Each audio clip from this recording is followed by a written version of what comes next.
Hello, my name is Ismael the III. Welcome to Avenue 50 Studio Annex. My installation, the title is Fortress of Solitude, Flux, Ultralux. So it's an investigation of this idea that we're always looking for shelter and sanctuary, Fortress of Solitude. And then Flux is a state of constant change and transition. Ultralux is an ultra-luxuriant celebration of things that are always changing and in transition. So this installation, it's a mutation of my experiences growing up on the US-Mexico border, and also the 3 months that I was living in Japan experiencing Japanese culture. And so this space, it is this nice room. So I started with doing a wall design to kind of unify the whole space. So there's a pattern from a Japanese kimono, and on the interior, I did a small drawing which represents stalactites and stalagmites. So it kind of deals with caverns that I went to in the desert when I was growing up. So what I did is, for the wall pattern, I turned the design on its side, and it kind of worked out well, I think, because the negative space, the cloud formation from the kimono pattern, so for me it was kind of a nice way to kind of blend the ideas and kind of unify the space, and maybe even turn this room into its own cavern or its own space, or its own fantasy space.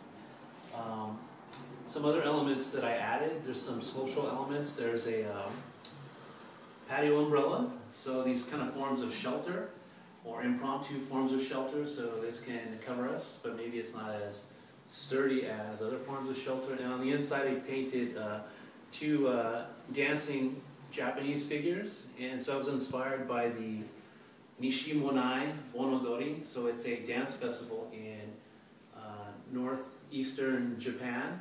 And so Onodori is the ritual dancing to call past ancestors back from the other realm, back to this realm. So I like the idea that dance is this kind of form of experiencing life in the moment, but it deals only with our own bodies. And after the dance is over, the experience is gone. And also this idea of thinking about other realms, you know, our existence here, these ideas of ephemerality. And then also another sculptural element is a garden trellis. So again, it's kind of another form or structure for shelter. You can sit in it, it's comfortable, it surrounds you, protects you, but it's also skeletal. So you're still kind of vulnerable, or there's nothing covering you, but it kind of creates this nice atmosphere for a personal space. Above it is a canvas, and so what I did is, it's the canopy from another umbrella, but without the structure underneath, so I transformed it into a painting instead of something that covers you. Or I don't know, maybe a painting could also be a necessity for life also too. And so the pattern on there is foreshadows a sculpture that's going to be developed in the future. Growing up, behind my house there was a cliff, and there was this dried out desert tree, and either an animal or a person had burrowed out this kind of corridor. So as kids we decided to turn that into our fort, and we would hide all our kind of loot that we would find as kids. And so I'm interested in recreating a large-scale form of that so people can experience. So the idea for that painting comes from that future project. And then surrounding me are movie posters. Some of them are Japanese films, some of them are, well, actually they're all foreign films. This one is an Italian film, another one is a French film.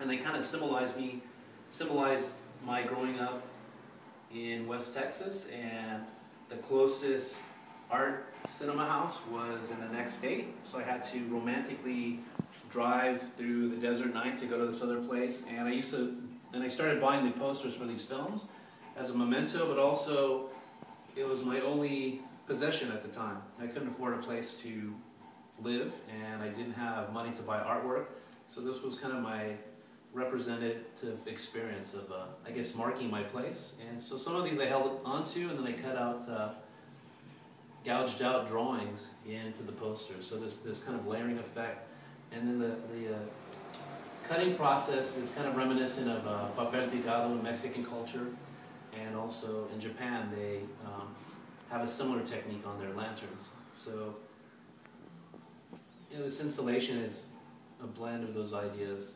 I kind of like the informality of the posters, and they kind of remind me of like a teenager, and the way they kind of maybe mark their bedroom, you know, their own kind of little microcosm, and this way of maybe connecting to the world at large that they're not a part of yet.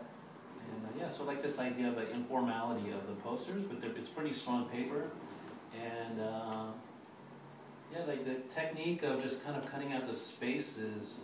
Lately I've been working with silhouettes a lot for some reason, and yeah, so it's just kind of a way of connecting to these films or to another place. And so this one actually, it's a silhouette of like a glider sofa, and so this used to be in my grandfather's back porch, and it started falling apart, but so in my memory it's kind of this another kind of fragmentary place for safeness or security, but it was on the back porch in the middle of the desert, so it was pretty exposed and pretty vulnerable.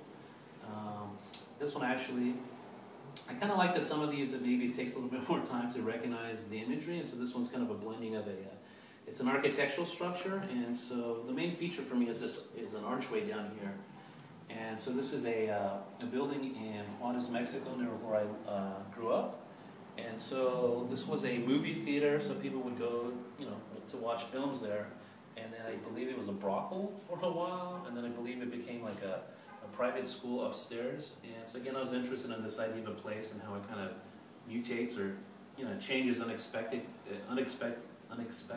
over time.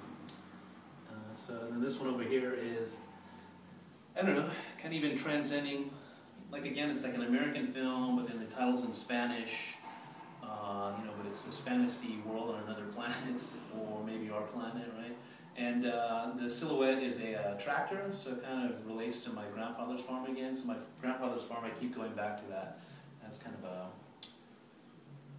like a spiritual mecca for a lot of my artwork. This kind of strange in-between, experience for me when I was growing up, when I would visit his farm. And then this one's there's a chandelier on here. So again, there's like these fragments of interior spaces, or romantic interior fragments. This one over here is Cowboy Boots. And I don't know, I guess for me, it makes me also think about like my grandfather and my uncles. They would always wear, on the farm, they would always wear boots because it was functional. But for me, it's also representational of like, part of what I consider my culture being a Tejano. So it's a mixture of American culture, or culture from the United States, culture from Mexico, and then also culture from the past of Texas, which is a mixture of those cultures. And so kind of those boots kind of represent for me like my family's past as Tejanos, more than just the traditional notion of like the American cowboy, even though that's part of our culture also. And then this last one over here, it's so these are one of the posters that I bought when I would visit the Cinema Art House in New Mexico, and yeah, so that one is like a silhouette of a antelope, and it kind of makes me think again of my heritage. My relatives would hunt, and so that's kind of part of my past. But I remember one time my grandfather took me hunting, and we were hunting for rabbits, and you could tell that I was missing the rabbit on purpose. I think I was in the 3rd grade. So then instead he made me a bow and arrow, which was nice, and so we were just, target practice, but we weren't hunting for anything living. So just some kind of representation of that, kind of like a romantic past. When I was in Japan, I had the opportunity to experience the Obon customs, and so I was comparing and contrasting Japanese rituals and ideas of death with Mexican Dia de los Muertos. So it was kind of a comparison and contrast. And the funny thing about films like The Seven Samurai, when I was growing up, I saw them actually on a channel and they were dubbed in Spanish. So as a kid, I thought actually the samurai were Mexican, and kind of felt like some of the actors reminded me of uncles that I had. So it wasn't until I was older that I kind of realized the different cultures and the history of the Japanese samurai. So thanks for sharing my latest work with me.